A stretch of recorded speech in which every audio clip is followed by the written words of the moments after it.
on va se tourner vers le premier invité de cette émission. Il s'agit de Dr Ousmane Kaba.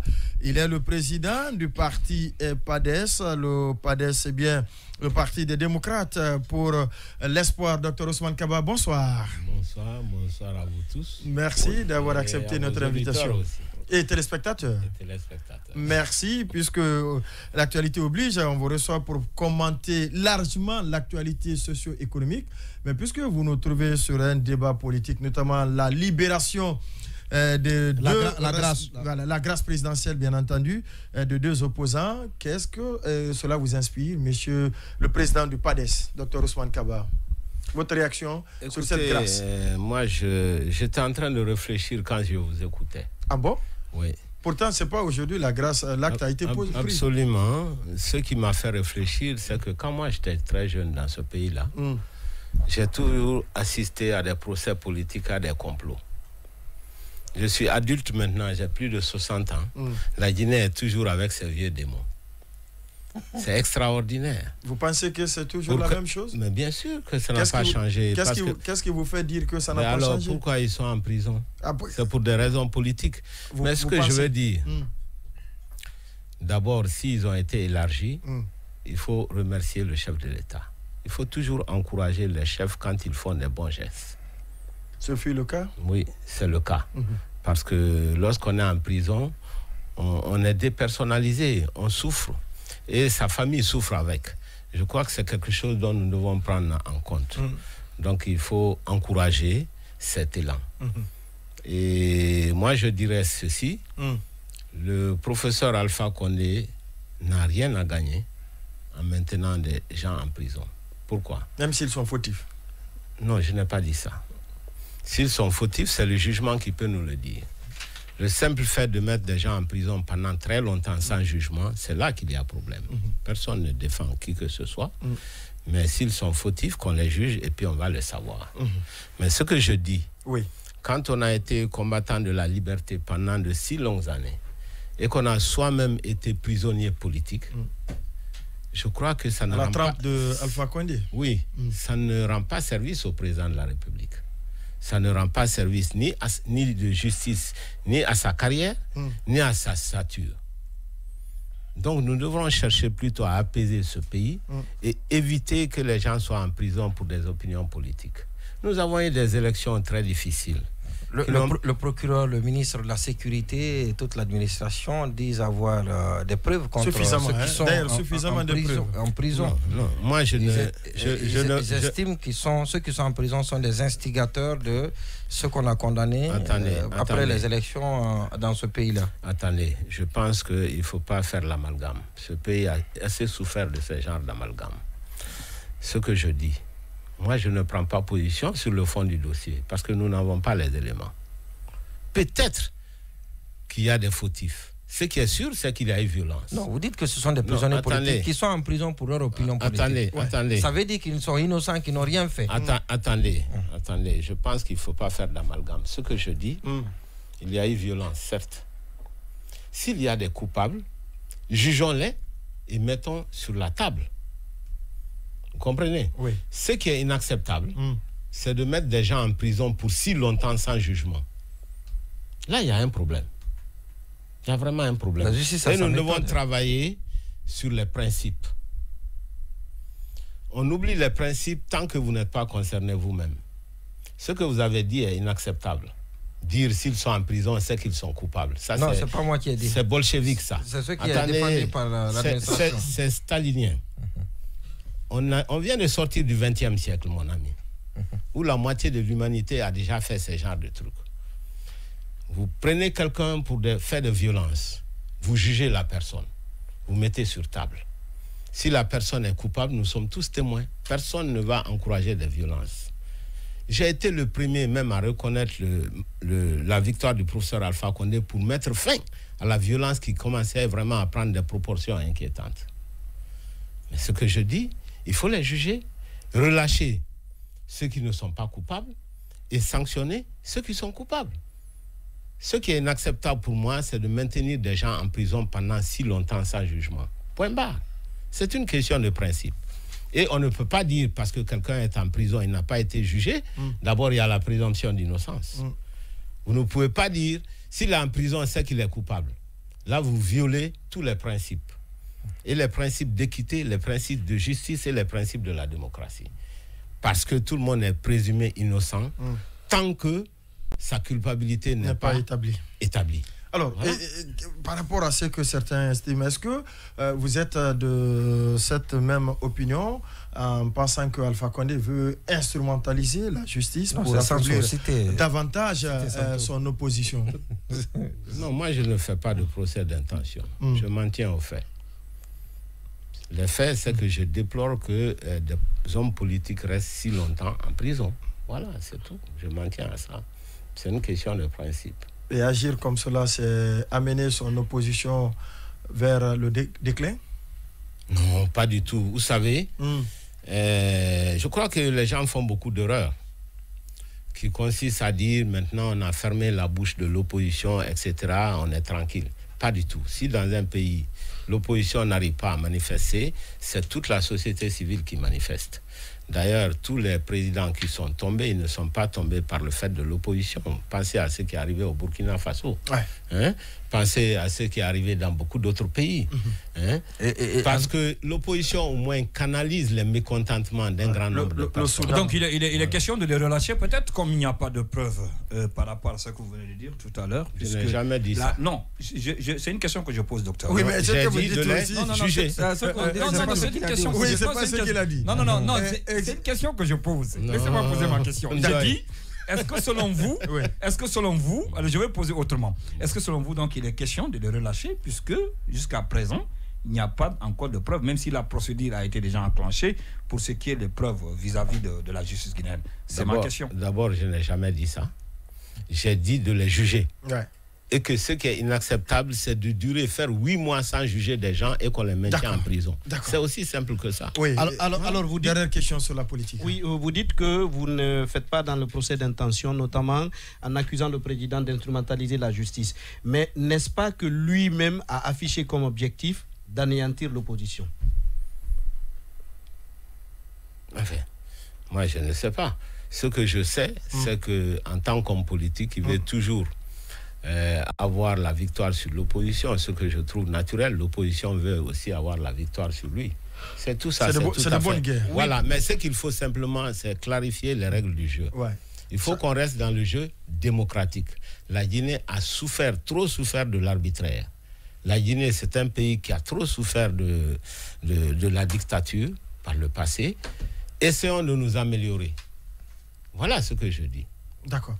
Alors, puisqu'on parle du président Alpha Condé, il a lancé cette semaine l'inauguration de la voie ferrée construite par la SMB pour l'acheminement de la bauxite depuis Santou vers le port d'Apilon. D'abord, est-ce que vous avez suivi cette actualité, Dr Ousmane Kaba? Oui, j'ai regardé à la télé. Merci beaucoup. Et qu'est-ce que vous avez tiré comme enseignement, comme leçon? D'abord, je dois dire... Oui. Que moi, je suis toujours content quand il y a du progrès dans un pays, par principe.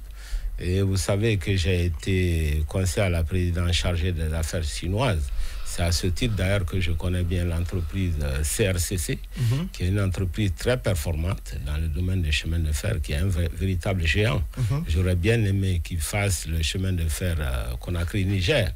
Parce qu'ils en ont la capacité technique et technologique. Donc, ils ont l'expertise nécessaire. Beaucoup d'expertise, parce que je les connais personnellement. Donc, je dis que tout ce qui est progrès dans un pays doit être applaudi. Mais ceci dit, pour que les bénéfices à long terme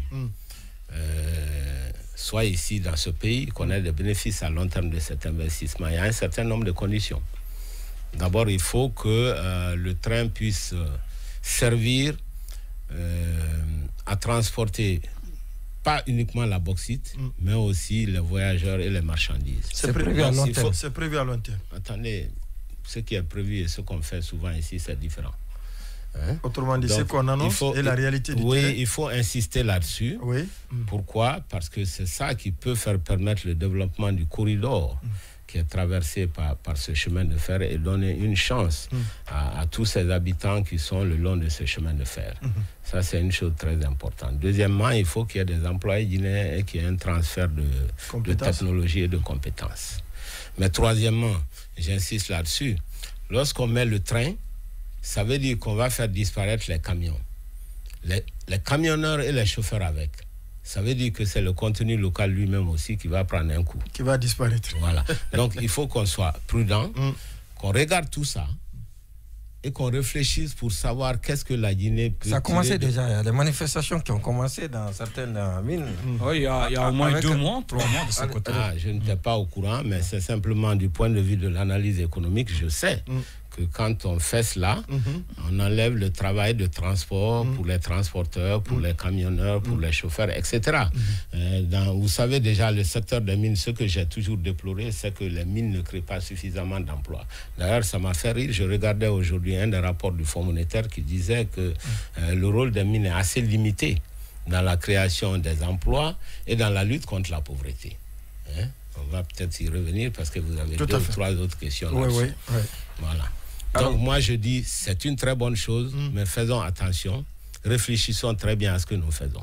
Et comment vous réagissez à ceux qui pensent qu'il y a, on est en train de multiplier à une vitesse exponentielle l'exportation de la bauxite, alors qu'en transformant cette bauxite sur place, ça peut créer plus de valeur ajoutée, plus de travail, plus de contenu local?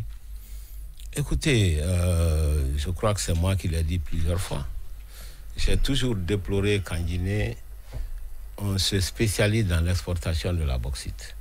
Je l'ai toujours déploré. Pourquoi? Parce qu'il y a des dégâts environnementaux énormes.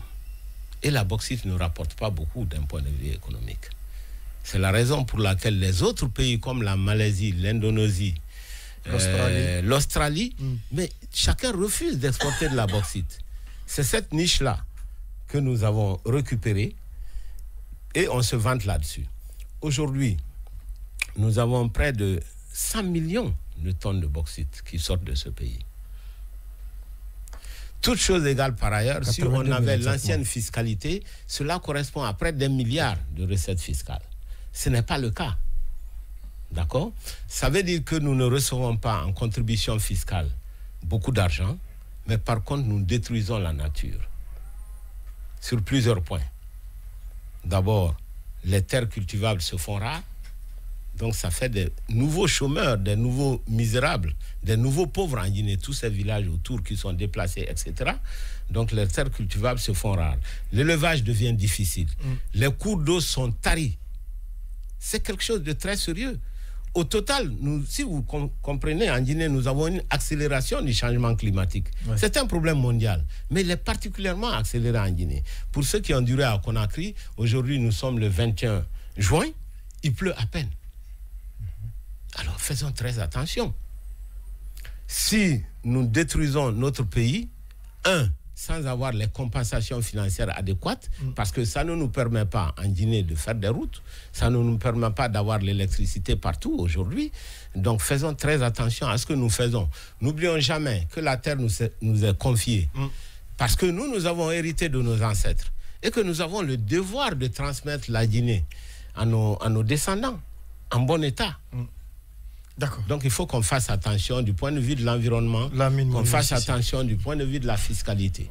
Alors, et concernant bien sûr les mines, il y a le gouvernement qui a annoncé que notre économie a été très résiliente.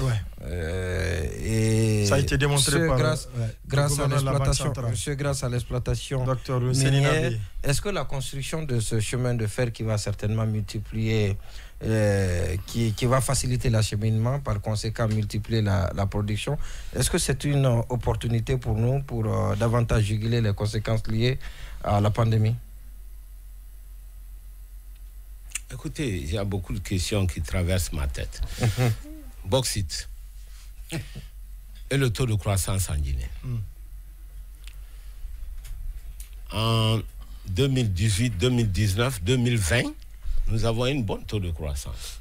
Une bonne croissance en Guinée. Le taux était tellement élevé qu'on a frôlé même les 7% en 2020. En fait, c'est 6,5%. Le Fonds monétaire l'a revalorisé à 7%. Alors, ce que je devrais expliquer, c'est plusieurs choses. D'abord, cette croissance en Guinée est une croissance bauxitique. Ça veut dire quoi? Ça veut dire que c'est le secteur minier qui a connu une forte croissance jusqu'à 18%. Le secteur non minier n'a connu qu'une croissance de 2,5%. Et le secteur non minier constitue les 3/4 de l'économie guinéenne. Le secteur minier ne constitue que le quart. 18% pour le quart, 2,5% pour les 3/4. Lorsque vous faites la pondération globale, ça vous donne 6,5%. C'est ce qu'on a revalorisé à 7%. Donc ça veut dire quoi? Ça veut dire qu'il y a une forte croissance de l'économie guinéenne, mais cette croissance, c'est uniquement dû à l'exportation de la bauxite. C'est pourquoi les Guinéens ne le ressentent pas du tout. En réalité, le vrai taux de croissance en Guinée, c'est 2,5%. C'est très faible, parce que nous avons pris la pandémie en face. Voilà ce qui se passe. Alors, j'ai souvent dit que la bauxite ne développera pas la Guinée, parce que, nous ne gagnons pas beaucoup d'argent de recettes fiscales, malheureusement. 2, on détruit la terre. 3, nous continuons le pacte colonial. Ça veut dire que nous prenons la terre rouge pour exporter dans les autres pays, et ce sont ces pays qui n'ont pas de bauxite qui créent les emplois pour leurs enfants. Donc chaque fois que je vois la bauxite en train d'aller dans un camion, je dis c'est le travail des jeunes Guinéens qui va à l'extérieur de la Guinée. C'est pour cela que nous, les économistes, nous avons toujours dit il faut mettre des usines de transformation pour ne pas continuer ce pacte colonial. Il n'y en a pas. J'arrive. Oui, il faut les gros moyens. J'arrive. Non, vous vous trompez. Allez-y. C'était mon travail, ça. Je connais exactement ce que je dis. Alors, dans tous les accords que nous avons en Guinée, il y a les usines d'alumine. Je précise que l'alumine ne consomme pas beaucoup d'énergie. C'est l'aluminium qui demande beaucoup d'énergie. Oui, l'alumine, c'est ce que nous avons à Fria. Et qui a été fait en 1955 par le colonisateur. Depuis 60 ans d'indépendance, nous n'avons pas réussi à imposer à nos partenaires de faire des usines d'alumine dans notre pays. Et chaque fois que ça est dans le contrat, le gouvernement ne suit pas l'exécution de ce contrat. Et d'ailleurs, vous verrez que tous les accords signés avec la Guinée, vous verrez dans ces accords, on va faire une usine d'alumine dans 3 ans, dans 5 ans. Personne ne l'a jamais fait. Et le gouvernement ne demande même pas. C'est ça la catastrophe.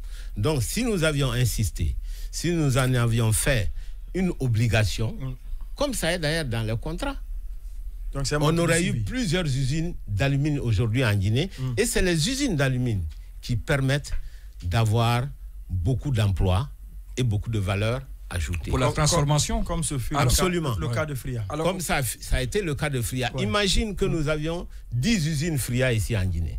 La situation aurait été complètement différente. L'autre chose que je ne comprends pas, docteur. Je dis, avec votre permission, que, parce que c'est une question que tout le monde demande tout le temps.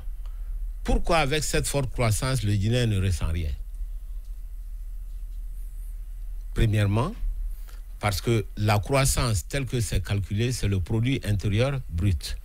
Le produit intérieur brut, PIB, c'est une notion géographique. Ça veut dire la richesse créée à l'intérieur de la Guinée. Mais ce n'est pas une richesse pour les Guinéens.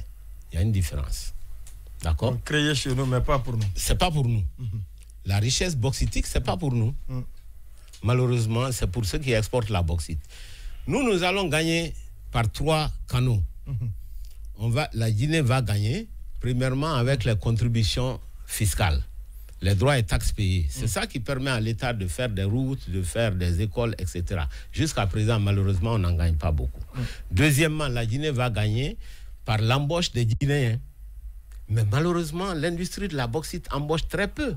C'est les ouvriers et les manœuvres. Quelques chauffeurs, c'est tout. Celui qui vous dit le contraire fait de la propagande. Et troisièmement, il y a le contenu local. Le contenu local, oui, ça ajoute à la demande globale dans le pays. Vous savez que traditionnellement, la Guinée les mines guinéennes ont toujours constitué une enclave On l'a toujours dit. Qu'est-ce que ça veut dire enclave? Ça veut dire que c'est en dehors de l'économie réelle. Ça a très peu d'impact sur l'économie réelle. C'est les particuliers qui bénéficient. Si ces usines-là achetaient uniquement des produits guinéens pour leur alimentation, pour les différents services, ça va ajouter quelque chose. C'est la raison pour laquelle le gouvernement, et il a eu raison, a insisté sur les entreprises, les PME pour la sous-traitance. Mais dans la réalité, je vous assure que les Guinéens gagnent très peu dans le secteur minier. Donc voilà pourquoi, malgré qu'on a exporté beaucoup de mines, le Guinéen est demeuré encore pauvre. Et je dois dire que 2021-2022, contrairement à beaucoup de prévisionnistes, moi je dirais que la croissance de la Guinée va se tasser. Ça va se tasser parce que comme la croissance, c'est une augmentation de la production d'une année sur l'autre, la production a suffisamment augmenté jusqu'en 2021, où on va atteindre les 100 millions de tonnes.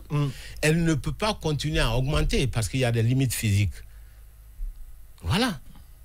Donc, ça veut dire qu'à moyen terme, nous devrions diversifier notre économie.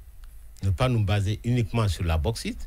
Parce que, encore une fois, le président en a parlé, on va en parler tout à l'heure parce qu'il dit qu'il faut, sa priorité, c'est l'agriculture. Ouais. Mais alors, ce que les gens ne comprennent pas, et vous allez nous aider à comprendre cela, le président de la République, il a aussi dit que les Guinéens doivent s'attendre à des mois difficiles à venir.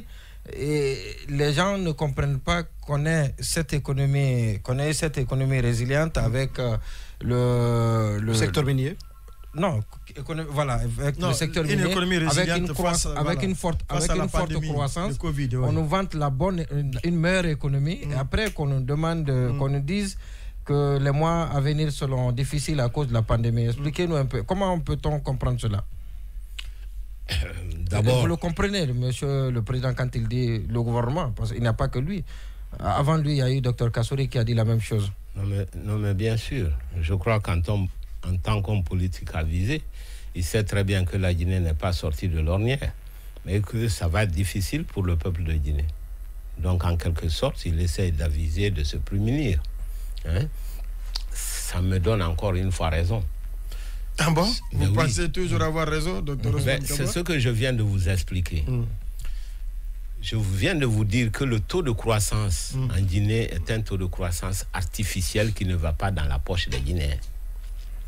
La croissance de 7%, en réalité, pour les Guinéens, c'est 2,5%. 2,5%. Oui, ça c'est la croissance du secteur. Donc, ça n'a rien à voir avec la pandémie. Et parce que on a invoqué les raisons liées à la pandémie. Absolument, pour dire que les mois à venir ou les années à venir seront difficiles. Je suis d'accord avec vous. C'est-à-dire le taux de croissance de l'économie réelle de 2,5%, c'est le vrai taux de croissance en Guinée. Parce que les 18%, ça c'est le secteur minier qui a peu d'impact malheureusement sur le reste de l'économie. C'est pour ça que les gens sont étonnés. C'est 2,5%. À cause aussi pour partie de la pandémie. Pourquoi? Parce que la pandémie attaque le processus de production dans tous les secteurs. Vous comprenez? Donc ça réduit le revenu de tout le monde. Et ce n'est pas en Guinée seulement, c'est dans le monde entier. Oui. D'accord? Donc l'économie guinéenne résiste pour partie grâce à la croissance minière, mais c'est une croissance qui a peu d'impact sur l'économie réelle. Donc la situation va continuer à être compliquée pour les Guinéens. Voilà, on ne va pas s'en sortir aussi facilement.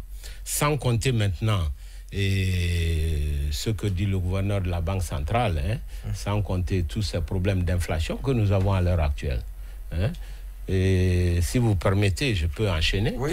À savoir que c'est difficile aussi pour la Guinée parce qu'il y a une inflation significative. Qui est maîtrisée selon le gouverneur de la Banque centrale. Qui n'a jamais été autant maîtrisée. Qui n'a jamais été autant maîtrisée dans l'histoire du pays que sous l'ère Alpha Condé. Vous voulez qu'on parle l'économie ou vous voulez qu'on parle propagande? Si c'est l'économie, aujourd'hui on est au-delà de 10% d'inflation.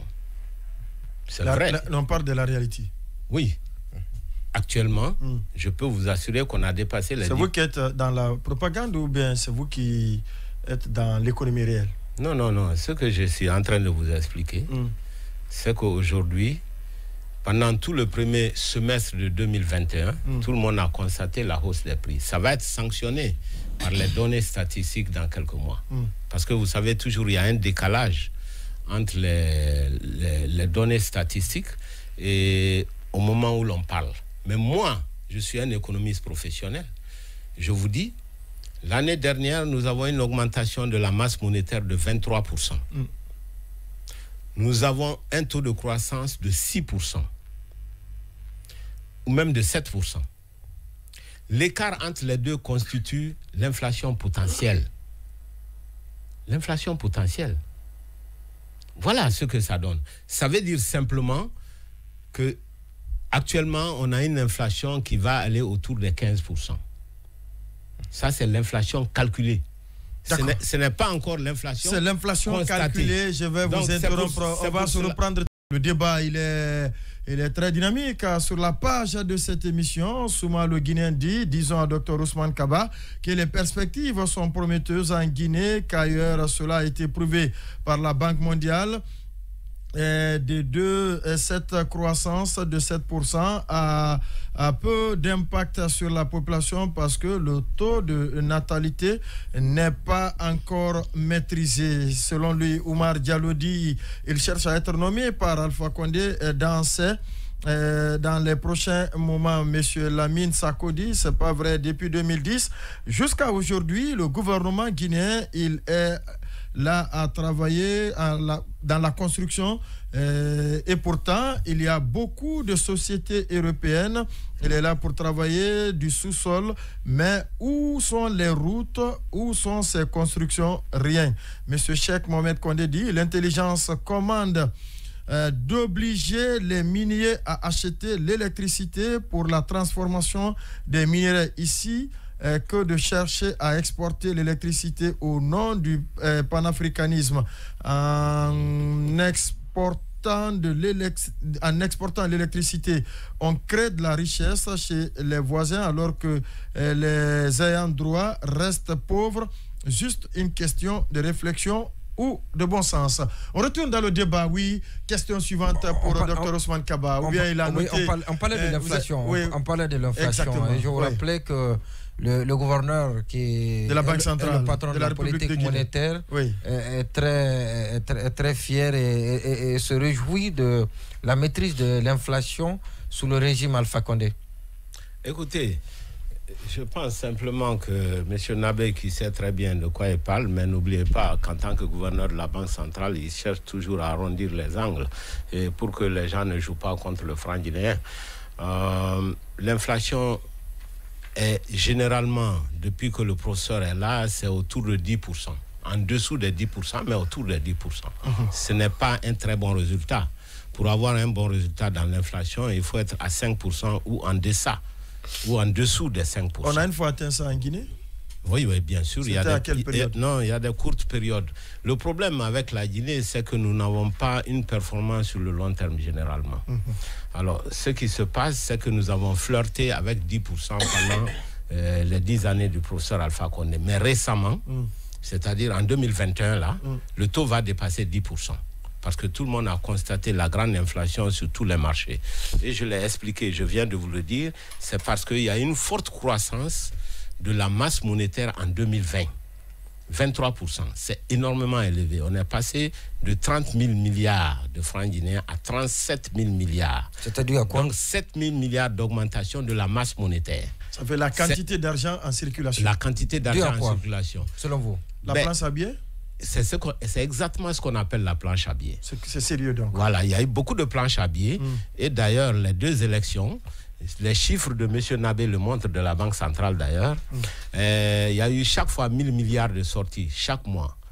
Les deux élections que nous avons eues, au mois de mars et en octobre.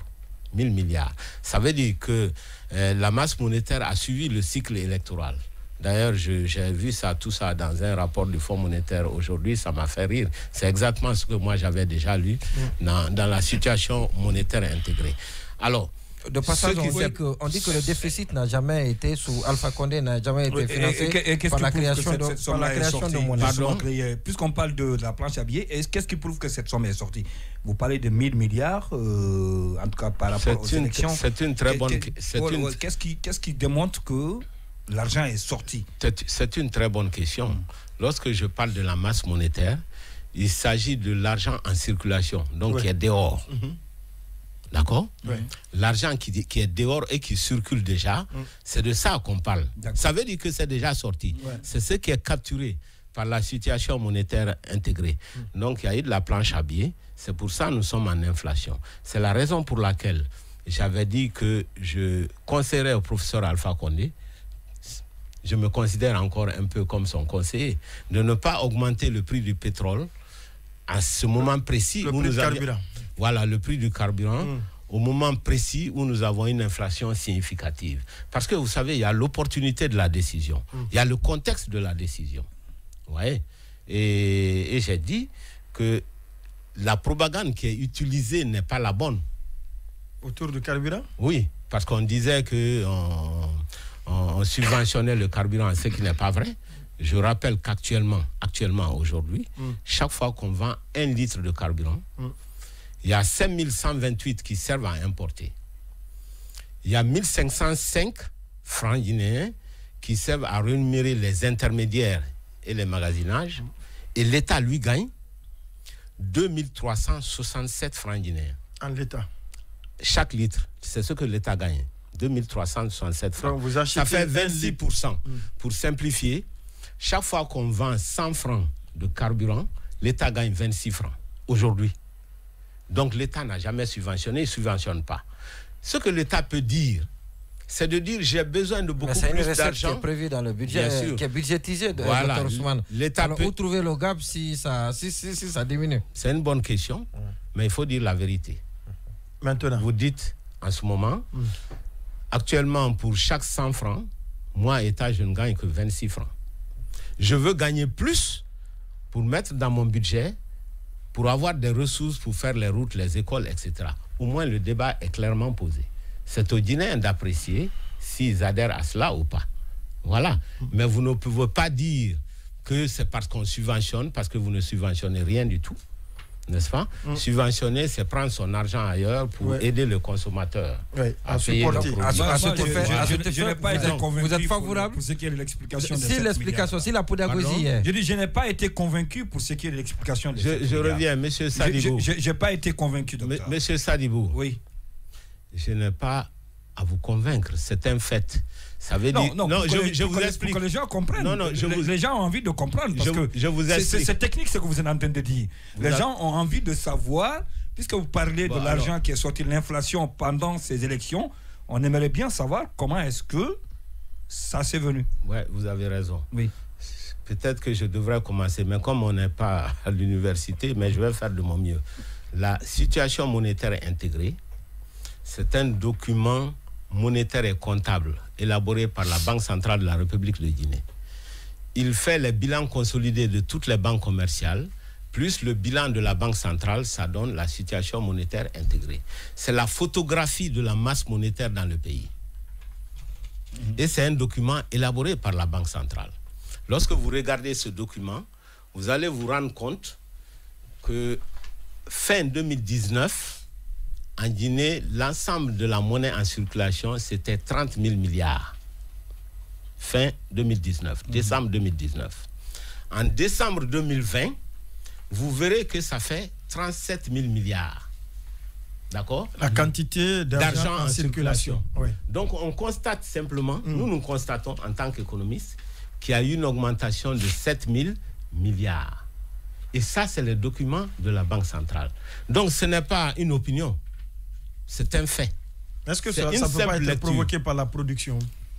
Non, non. Vous savez, l'explication existe parce que si vous voulez l'explication détaillée, il faudra regarder les comptes-parties de la masse monétaire. Exactement, au sortir de cette session, au sortir de cette session, je vais vous montrer les chiffres, mais c'est pour ne pas trop ennuyer on va avancer. Les auditeurs et les spectateurs. Mais vous avez raison. Ce que je dis, ce n'est pas mon opinion. C'est le document de la Banque centrale qui nous dit la quantité d'argent en circulation. Voilà d'où ça vient. Okay? Alors, question suivante. Qu'est-ce que vous pensez de la dette guinéenne? On en parlait la fois passée avec le gouverneur qui s'élève à plus de 6 000 milliards. Il dit que ce n'est pas un problème à ce jour et parce que l'État a réussi a titrisé la banque et a convenu d'une procédure, d'une échéance de paiement avec les partenaires. Est-ce que vous pensez que c'est... Oui. Oui, il s'agissait simplement de la dette de l'État vis-à-vis de la Banque centrale.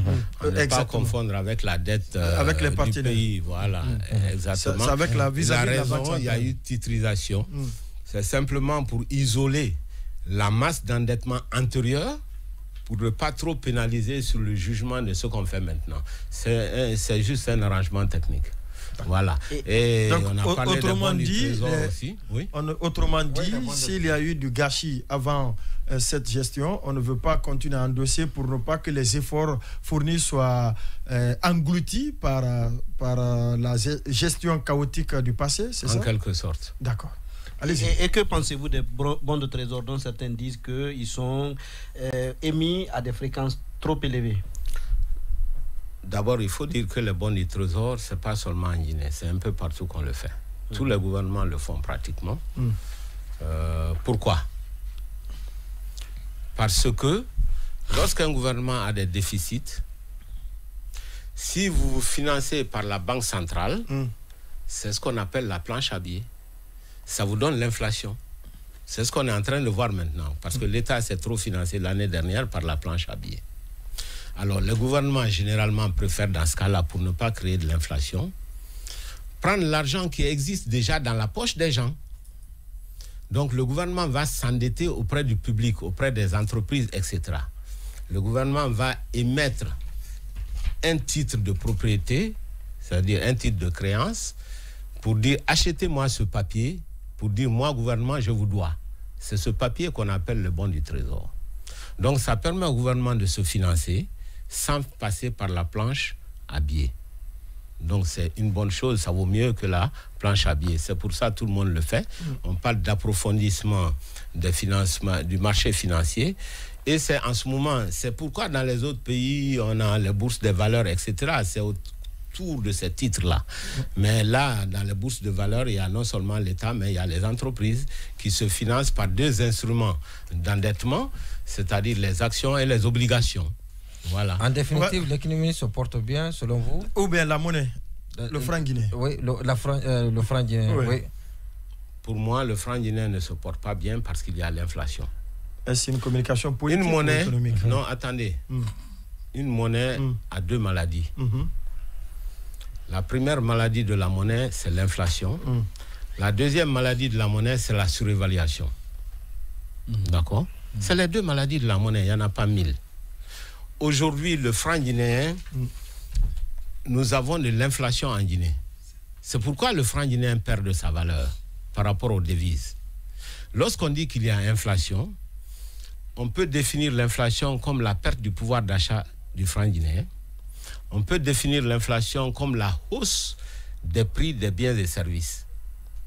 Rassurez-vous, les deux définitions veulent dire rigoureusement la même chose. Oui. C'est les deux côtés de la même face. Aujourd'hui, nous avons une inflation en Guinée. On ne peut pas dire que le franc guinéen se porte bien. Même si l'autre fois, M. Nabé a perdu ses spectateurs avec les histoires d'écart entre le taux parallèle et le taux officiel. Ça, c'était mon travail. Mais ce n'est pas le bon indicateur. Le bon indicateur, c'est le taux d'inflation. Parce que la monnaie est une réserve de valeur. Lorsqu'il y a l'inflation, la fonction de réserve de valeur est attaquée. Gardez bien le micro, oui.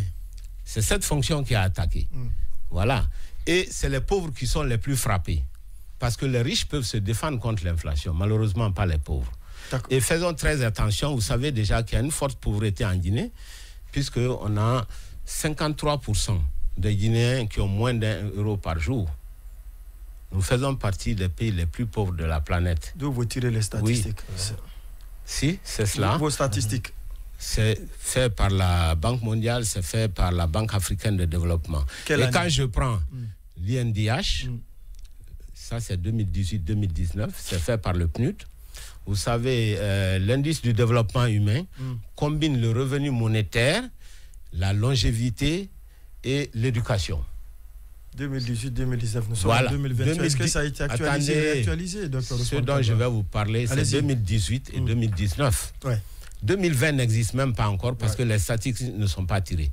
Donc les dernières statistiques en 2018 indiquaient que la Guinée était 175e pays sur 189 dans le monde. L'indice de pauvreté? Oui. Nous sommes parmi les plus pauvres. L'indice de développement humain. Et ce qui s'est passé, c'est que l'année suivante, en 2019, nous avons perdu 3 rangs. On est devenu 178e au lieu de 175e sur 189. Donc, ça veut dire que ça s'est aggravé. On a reculé. Et si jamais je prends ce qu'on appelle l'indice multidimensionnel de la pauvreté, dans le même rapport PNUD, vous pouvez vérifier, nous avons 66% de pauvres en Guinée. Le taux extrêmement élevé, parce que la moyenne en Afrique est de 55%. D'accord. Ça veut dire que nous sommes non seulement pauvres, mais nous sommes plus pauvres que la moyenne des pays africains. Donc, et ça, ce n'est pas de la propagande. Un paradoxe. Demain, je vous envoie les données du PNUD. Vous-même, vous pouvez le constater. Ça veut dire qu'au lieu de faire de l'autosatisfaction, il faut être sûr que la Guinée, c'est l'un des pays les plus pauvres de la planète. Pourtant, le Premier ministre, dans ce studio, disait récemment que le taux de pauvreté a reculé de 10 points. Ça, moi, je vous envoie le rapport du PNUD. Ce n'est pas moi qui l'ai écrit. Le rapport de la Banque mondiale et de la Banque africaine de développement, ce n'est pas Dr Kaba qui l'a écrit. Et c'est pour ça que je fais toujours une différence entre les données économiques quand moi je parle et la propagande. Voilà, lui, il est dans son rôle. Monsieur le Premier ministre. Rôle politique? Mais bien sûr. D'accord, la ZLECAf. Oui, écho d'abord, on est toujours dans la monnaie. Est-ce que la Guinée, tout récemment, la dernière réunion de la CEDEAO, les chefs d'État ont annoncé donc l'écho en 2027. Alors, est-ce possible, après plusieurs reports et plusieurs rendez-vous? Les cas. Oui. Mais avant, nous avons agriculture et projet coton. Je vais juste prendre 2 mots pour ces 2 points, si vous permettez. Allez-y. Pour l'agriculture, Monument m'avait vu pour dire, le chef de l'État a dit que nous serons autosuffisants dans 2 ans. Est-ce que je partage ce point de vue? Je vous dis non, moi je ne partage pas ce point de vue. Parce que voilà, parce que le chef de l'État est le président de la République. Non, pas du tout. Allez-y. Je pense qu'il a à cœur que les Guinéens soient autosuffisants. N'oubliez pas que c'est un panafricaniste, un grand combattant. Pour lui, il faut absolument que les Guinéens soient autosuffisants. Ça fait partie de la théorie qui a conduit son comportement pendant très longtemps. Malheureusement, moi, en tant qu'économiste, la question que je me pose, quelles sont les mesures de politique agricole que l'on a prises pour pouvoir atteindre cet objectif? Voilà la question. Est-ce qu'on a pris des bonnes mesures? Quelles sont ces mesures? Parce que si vous voulez être autosuffisant en Guinée, ça veut dire que vous devez encourager la riziculture, puisque l'aliment de base, c'est le riz. Ouais. Et si vous voulez encourager la riziculture, il y a beaucoup de questions qui se posent en amont. Il faut voir d'abord quels sont les acteurs. Quel est le programme des jeunes agriculteurs que nous avons? Moi, je n'en connais pas. Ce sont les jeunes qui peuvent moderniser l'agriculture. Quel est le programme de distribution des terres? Quelle est la technique de maîtrise de l'eau et la technique de maîtrise du sol? Parce qu'il faut travailler le sol, il faut maîtriser l'eau. Quels sont les intrants? Du point de vue des intrants, il y a eu quelques efforts en termes d'engrais et en termes aussi de semences.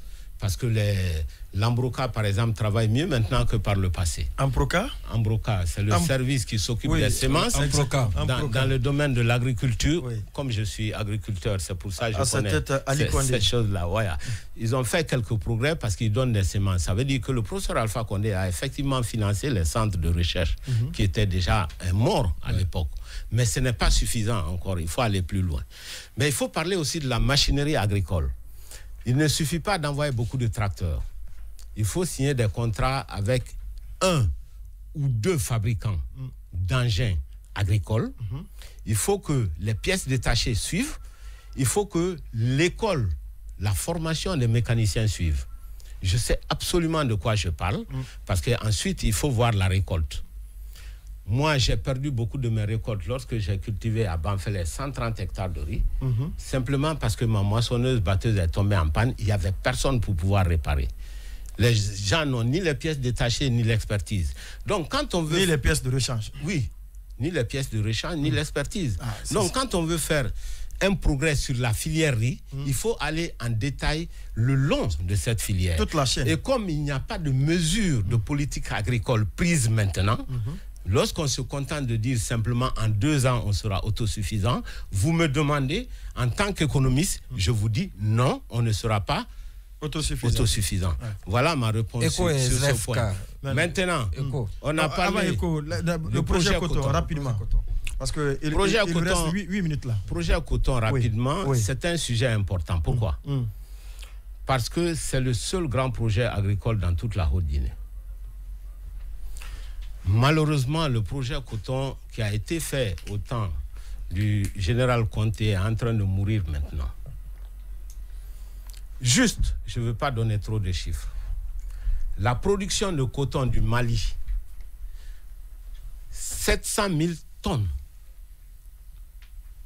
La production du Bénin, 700 000 tonnes.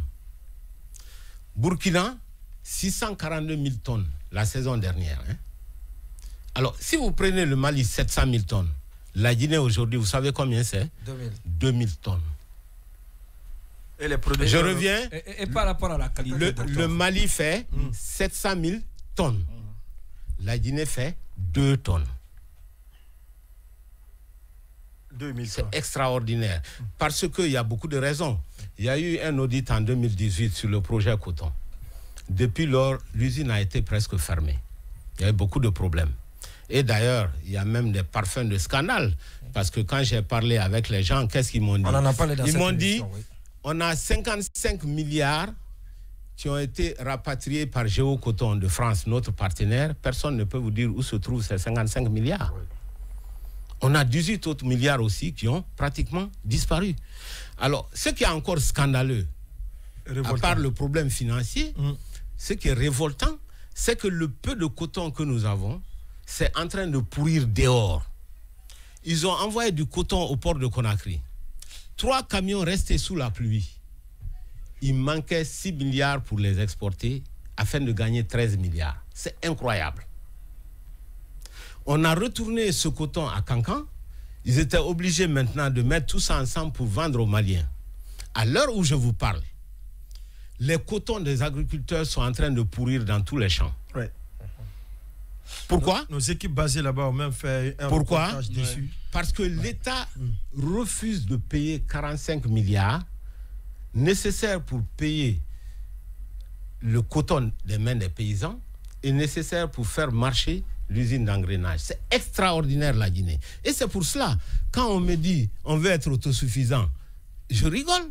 Parce que le coton, par exemple, ça permet de faire l'alternance de culture. Entre le riz, le maïs, etc. Ça permet d'avoir des pistes rurales refaites. Et c'est le seul projet. C'est l'or blanc des autres pays. L'or blanc.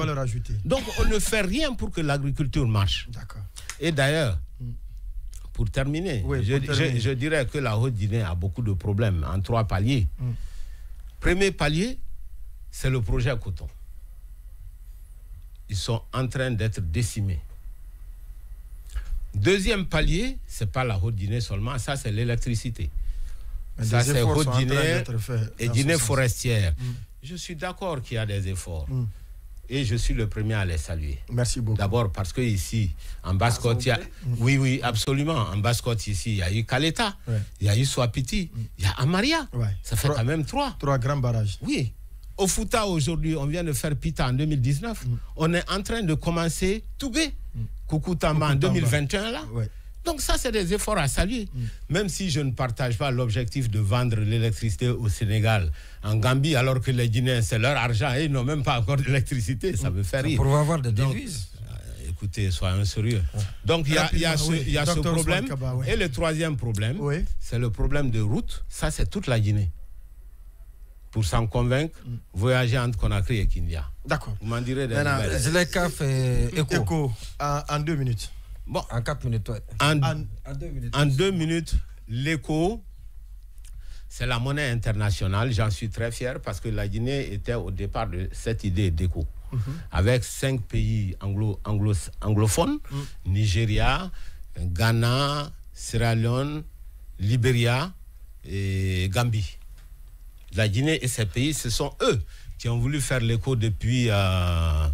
très longtemps. Donc, c'était l'initiative en 2008-2009. En 2013, les pays de la zone CFA les ont rejoints. En 2020, les pays CFA ont voulu aller beaucoup plus vite parce que ces pays pouvaient beaucoup plus facilement respecter les critères de convergence. Pour simplifier, que ce soit l'éco, que ce soit l'euro, tous les pays qui veulent avoir une monnaie commune vont satisfaire à au moins 3 ou 4 critères.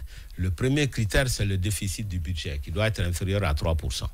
Pour une raison très simple, si vous avez trop de déficit, ça veut dire que vous allez avoir aussi trop d'inflation. Le deuxième critère, c'est l'inflation. Ça doit être en dessous de 5%. Le troisième critère, c'est l'endettement extérieur. Ça doit être inférieur à 70% du PIB. Et le quatrième critère, c'est les réserves pour couvrir les importations. Les réserves de devises. Les réserves de devises. Voilà un peu les critères que tout le monde doit satisfaire. Alors, quel a été le problème jusque-là?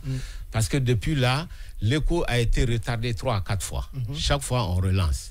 À partir de 2020, lorsque Ouattara est venu, il a voulu prendre éco en main. Il a dit, on va y aller très vite.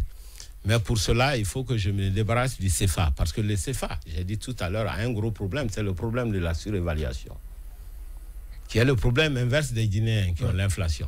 Mais en même temps, le CFA, il y a un problème de monnaie coloniale et de souveraineté. Parce que les Africains acceptent de plus en plus difficilement que l'Europe gère notre monnaie. Alors, le CFA, il y a des caractéristiques.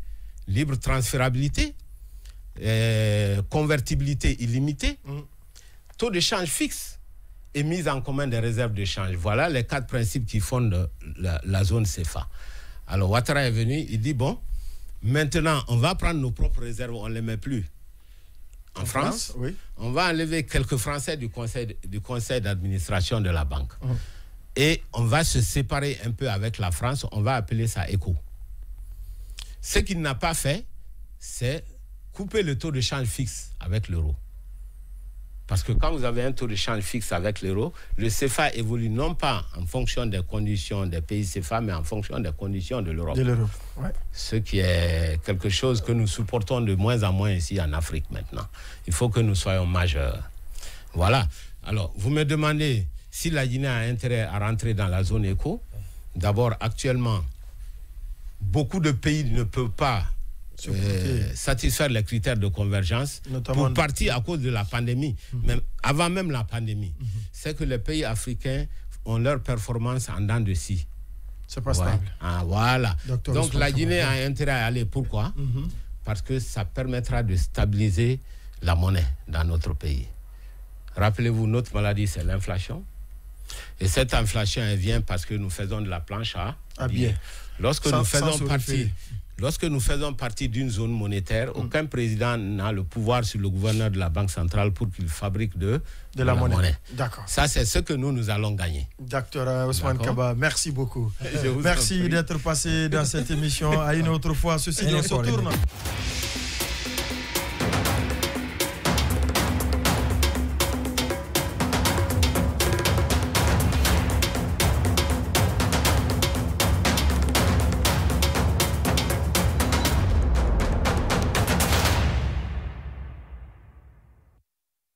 Qui bouge, ce sont des